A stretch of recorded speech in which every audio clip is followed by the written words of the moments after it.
Okay, fellow traders, tis I, the Rumpled One, coming to you on Tuesday, May the 26th. The year's 2026. Let's talk trading. Trading like a casino, part 2 with Walmal.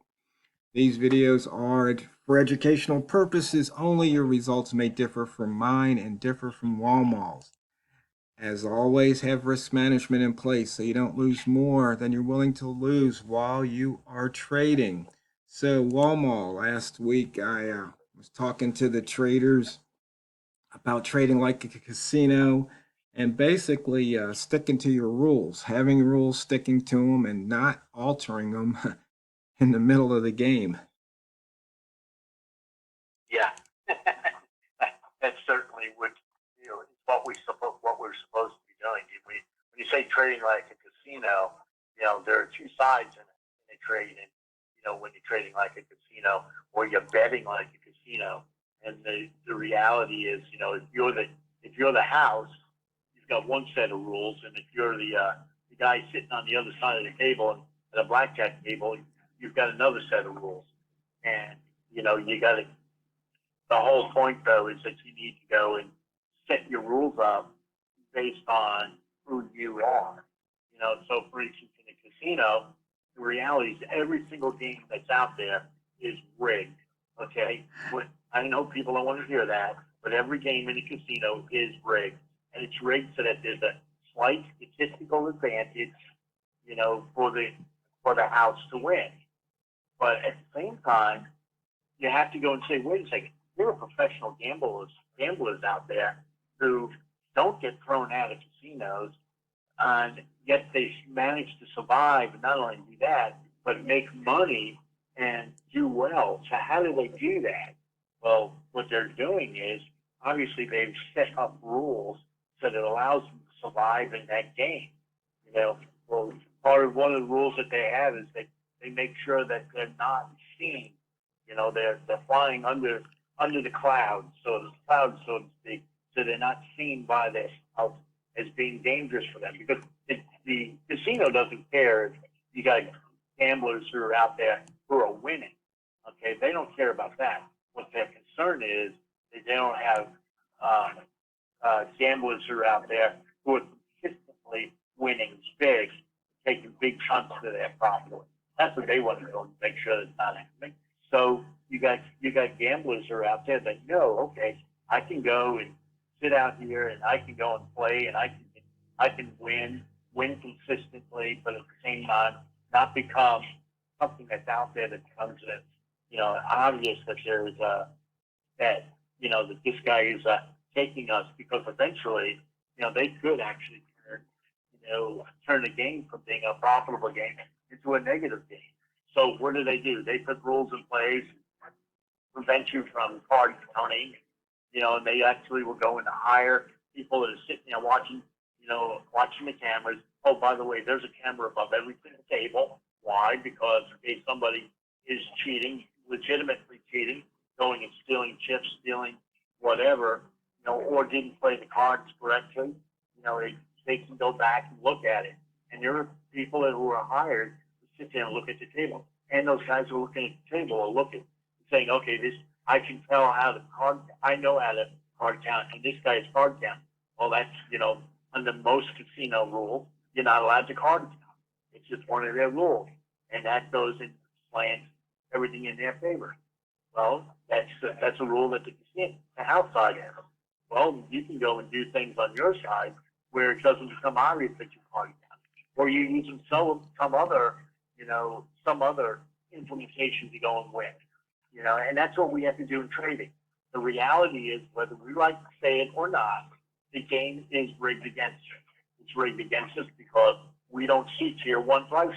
We don't know what all the orders are out there in the market. We can go and see orders that are most likely out there that we can infer from indicators, but we don't have a true understanding of what's out there in terms of orders like the banks do, and like big institutions do. So it's rigged against us. That's the first thing. Second thing is we don't have enough money in our accounts. We can't push price through a particular place. But banks can do that. They've got basically unlimited funds, in that ability, or institutions can do that. I mean, if IBM wants to go and, move a tremendous amount of money, from the UK to the US, they can very easily push right in the direction that they want it to be pushed in. They can get a better price when they move the money, across the pond. And it's just, they have the ability to do it. You and I don't. And we never will unless you all of a sudden come into a bankroll of a couple $100 million or $1 billion, then we could do it. But we don't have that ability. So what do? We have to go and build plans, to go and trade like casinos do. They go and what do?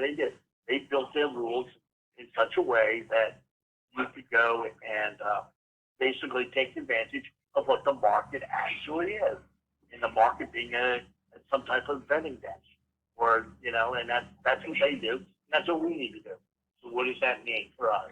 It means that we have to be smart about how much we put on the line. We have to be constantly looking at the candles. Indicators are great.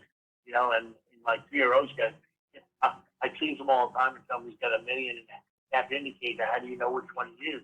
Well, the reality is use the one that you're most comfortable with.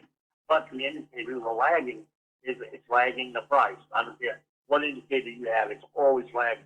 But it can give you a good indication of what may happen in the future. And that's a very big word there. M-A-Y, may, capitalized, underscored, bold, flashing, if you will. And that's what we have to take. We have to go and use that. Yeah. Use that to our advantage. Yeah. And so build rule sets that take advantage. Hey, I don't know if I covered what you wanted me to, but yeah, no, that's the way I see it. That's it. But it's one of those things where we've talked about emotional damage. We like to kid about it, but the fact is that if you trade like a casino, you basically say, okay, this is where my stop is, this is where my TP is, and once you say enter, you leave it alone. Because when the news came out, remember I said, hey, I bet there's a big return par, and it's the news, so price has to get back to the open. Well, what did it do? It got back to the open. But I took my profit, at that midpoint of that big bar. And it was like, I'm happy with that, because what did it do? It ran back up a few pips, and it was like, no, I'm just going to take my profit off the table. Yep. And that's your rule set that you have in place to go and mitigate it.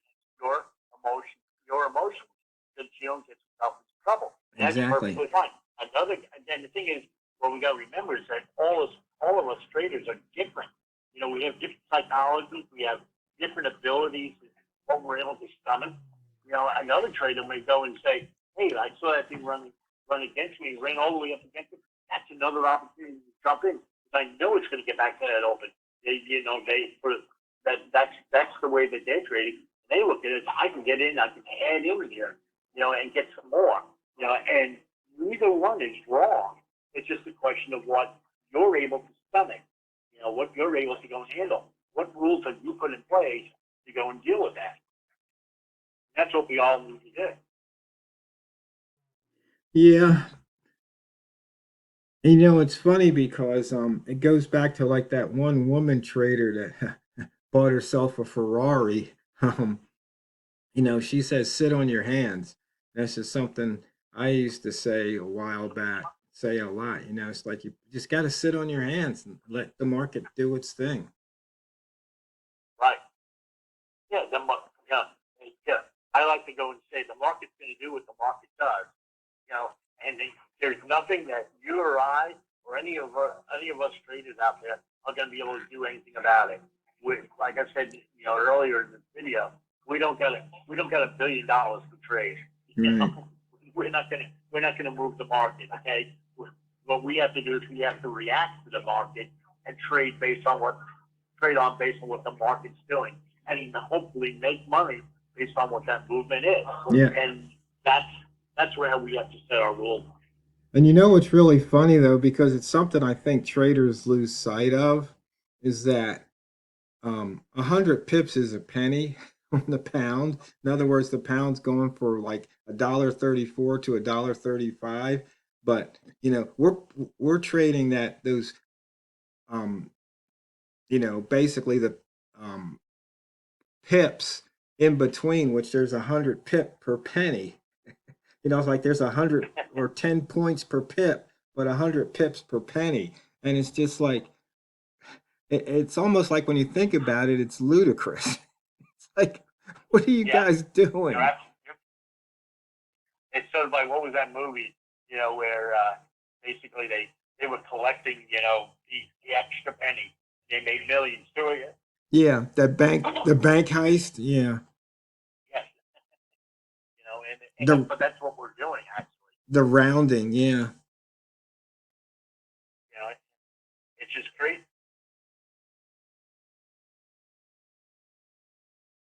That, that that's how we're making our money off of those quote unquote rounding errors.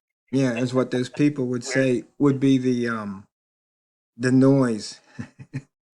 Yeah, but at the same time, the reason why it works though is, I'll use IBM as an example again.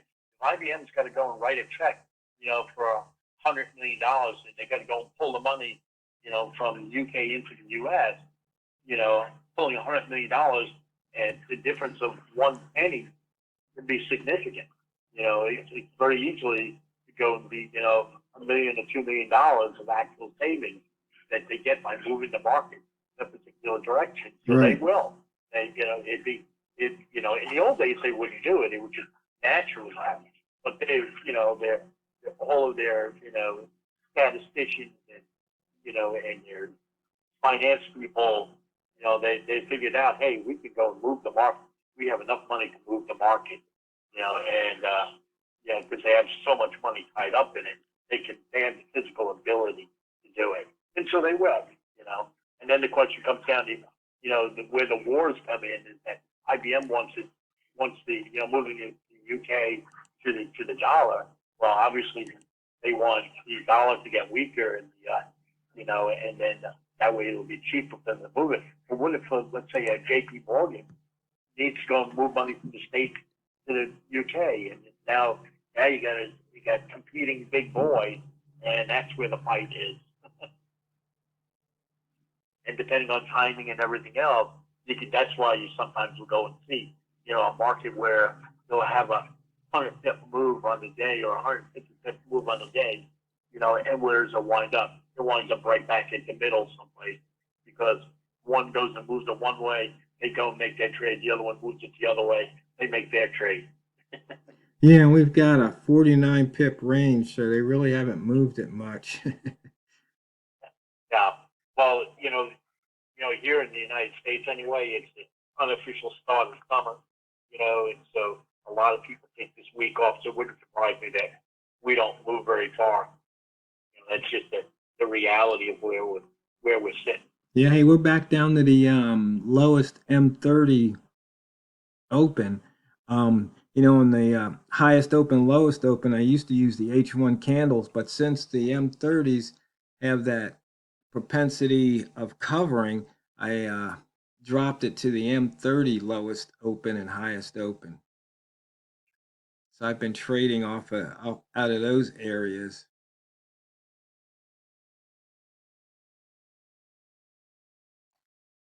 And you know what, Walmal? Well, we're out of time. Yeah, the fastest 15 minutes in trading is just about over. So, I this the chart I have up for the traders right now is one of the charts that um, I'm trading off of. I've got two instances of play by play running, one for M1, one for M5, so I can so that tells me in English what's going on.